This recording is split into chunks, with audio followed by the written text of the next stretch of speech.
Hello viewers, it's Waqas Ali और आप देख रहे हैं मेरा YouTube channel zoology with Waqas Ali. Viewers, हमने रिप्रोडक्शन चैप्टर स्टार्ट किया था, उसमें हमने मेल रिप्रोडक्टिव सिस्टम कंप्लीट किया था और फिर उसके बाद हमने फीमेल रिप्रोडक्टिव सिस्टम के बारे में डिस्कशन स्टार्ट की थी। जैसा कि आपको पता है कि फीमेल रिप्रोडक्टिव सिस्टम को हम दो मेन पार्ट्स में डिवाइड करते हैं। एक को हम कहते हैं इंटरनल जेनिटेलिया यानी इंटरनल सेक्स ऑर्गन्स और दूसरे को हम कहते हैं एक्सटर्नल जेनिटेलिया यानी एक्सटर्नल सेक्स ऑर्गन्स। उसमें हमने इंटरनल जेनिटेलिया में पढ़ा था कि इंटरनल जेनिटेलिया में ओवरी आता है, ओविडक्ट आता है और यूट्रस आता है। फिर हमने इंटरनल जेनिटेलिया से ओवरीज के बारे में डिस्कशन की थी, फेलोपियन ट्यूब के बारे में डिस्कशन की थी और थोड़ी बहुत डिस्कशन हमने यूट्रस के बारे में भी की थी। आज हम यूट्रस के स्ट्रक्चर के बारे में डिस्कशन करते हैं। अगर हम देखें तो यूट्रस, पहले तो ये जान लें कि यूट्रस हमारी बॉडी में कहाँ पर प्रेजेंट होता है। यूट्रस एक फीमेल की बॉडी में प्रेजेंट होता है। ये आपको पता है कि ये फीमेल का रिप्रोडक्टिव पार्ट है, तो मेल में नहीं होगा, फीमेल में होगा। अब फीमेल में कहाँ होगा? अगर आप देखें तो हमारी बॉडी जो है दो कैविटीज में हम अपनी बॉडी को डिवाइड करते हैं मेन। एक को हम कहते हैं थोरेसिक कैविटी यानी चेस्ट कैविटी। ये जो डायफ्राम से ऊपर वाला जो कैविटी है इसको हम कहते हैं थोरेसिक कैविटी या चेस्ट कैविटी, और डायफ्राम से नीचे जो कैविटी है उसे हम कहते हैं एब्डोमिनल कैविटी। तो ये यूट्रस जो है या वोम जो है वो एब्डोमिनल कैविटी में प्रेजेंट होता है। फीमेल के एब्डोमिनल कैविटी में या एब्डोमेन की रीजन में यूट्रस प्रेजेंट होता है। अगर हम इसकी स्ट्रक्चर को देखें तो ये एक इन्वर्टेड पेयर लाइक स्ट्रक्चर है। यूट्रस का स्ट्रक्चर देखें, ये यूट्रस का स्ट्रक्चर है, बिल्कुल एक इन्वर्टेड नाशपाती की तरह इसका स्ट्रक्चर है। अगर हम इसकी पार्ट्स को देखें तो यूट्रस को हम मेन 3 पार्ट्स में डिवाइड करते हैं। एक को हम कहते हैं फंडस, दूसरा पार्ट जो है इसका वो है बॉडी और तीसरा है सर्विक्स। अब फंडस क्या है? फंडस यूट्रस का जो एलिवेटेड पार्ट है उसे हम कहते हैं फंडस। देखिए ये यूट्रस का स्ट्रक्चर है, ये ब्लू कलर वाला। तो यूट्रस के स्ट्रक्चर में ये फेलोपियन ट्यूब है। इस फेलोपियन ट्यूब की ओपनिंग से ऊपर वाला जो हिस्सा है, ये वाला हिस्सा, इसको हम कहते हैं फंडस। ये फेलोपियन ट्यूब यूट्रस का पार्ट नहीं है। यूट्रस के सिर्फ 3 पार्ट्स हैं, फंडस, बॉडी और सर्विक्स। तो इस फेलोपियन ट्यूब से ऊपर जो यूट्रस का हिस्सा है उसको हम कहते हैं फंडस, यानी the elevated part of uterus above the fallopian tube is fundus. अब बॉडी जो है इस यूट्रस की मेन पार्ट है। ये देखिए ये इसकी बॉडी है, मेन पार्ट है यूट्रस की। और सर्विक्स जो है, cervix is the entrance of uterus, entrance to the uterus. Cervix is the entrance to the uterus body. ये एक cervix बिल्कुल एक रास्ता है, एक गेटवे है, कहा जाता है यूट्रस की मेन बॉडी की तरफ। अब देखिए इसका मतलब क्या है। जब मेल और फीमेल इंटरकोर्स करते हैं यानी सेक्स करते हैं तो उसी दौरान मेल जो है अपना स्पर्म इसी रास्ते से फीमेल में इंजेक्ट करता है। तो स्पर्म इस सर्विक्स के जरिए, इस सर्विक्स के रास्ते से होके बॉडी में पहुंचता है। बॉडी में फिर आता है इस ओविडक्ट की तरफ, और ओविडक्ट में यानी फेलोपियन ट्यूब में वो एक के साथ फ्यूज होता है तो फर्टिलाइजेशन होती है। फिर हमने कहा कि बॉडी मेन पार्ट है, जब फर्टिलाइजेशन होती है तो जायगोट इस तरफ पे रोल करता है। एक बात याद रखें, स्पर्म जो है वो मोटाइल है और एक जो है नॉन मोटाइल है। मतलब ये है कि स्पर्म खुद ही एक्टिव मूवमेंट करता है, लेकिन एक जो है यानी ओम जो है वो नॉन मोटाइल है, वो खुद मूवमेंट नहीं कर सकता। तो वो कैसे इस रास्ते यहां से यहां तक पहुंचता है। फिर यहाँ पे छोटे छोटे सिलियास होते हैं और उस सिलिया की एक्शन से, सिलियरी मूवमेंट से वो एक जो है वो फिर इस तरफ पे रोल करता है, इस तरफ पे मूवमेंट करता है।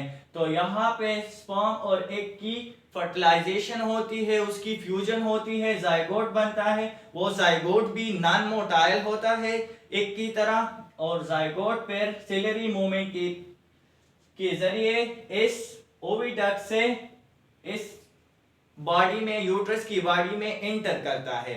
फिर हमने कहा कि यूट्रस की बॉडी जो है यूट्रस की मेन पार्ट है। मेन पार्ट कैसे है?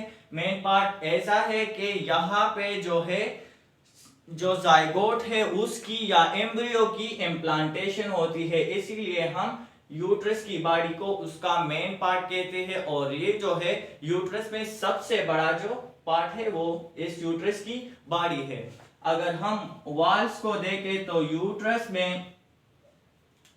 यूट्रस को हम 3 मेन वॉल्स में डिवाइड करते हैं, या यूट्रस की 3 मेन वॉल्स है।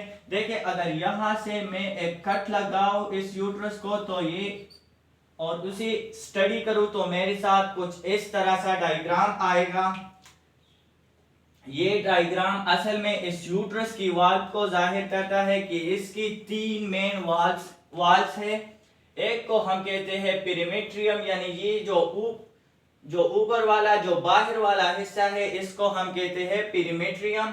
फिर जो मिडल लेयर है इसे मायोमेट्रियम कहते हैं, ये मायोमेट्रियम है, ये ग्रीन कलर वाला। और यहां से यहां तक जो लेयर है यानी इनर लेयर जो है इसको हम कहते हैं एंडोमेट्रियम। अब इन 3 वॉल्स का फंक्शन क्या है?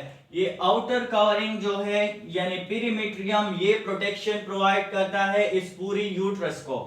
ये मायोमेट्रियम जो है ये मिडल लेयर है, और इसमें ऐसे मसल्स होते हैं कि चाइल्ड बर्थ के दौरान ये मसल्स ऐसी स्क्वीज होते हैं, कंट्रैक्ट होते हैं, तो ये हेल्प करती है कि बेबी जो है बाहर इस यूट्रस से बाहर आ जाए, और चाइल्ड बर्थ जिसे हम कहते हैं, ताकि ये चाइल्ड बर्थ को फैसिलिटेट करता है ये मायोमेट्रियम का लेयर।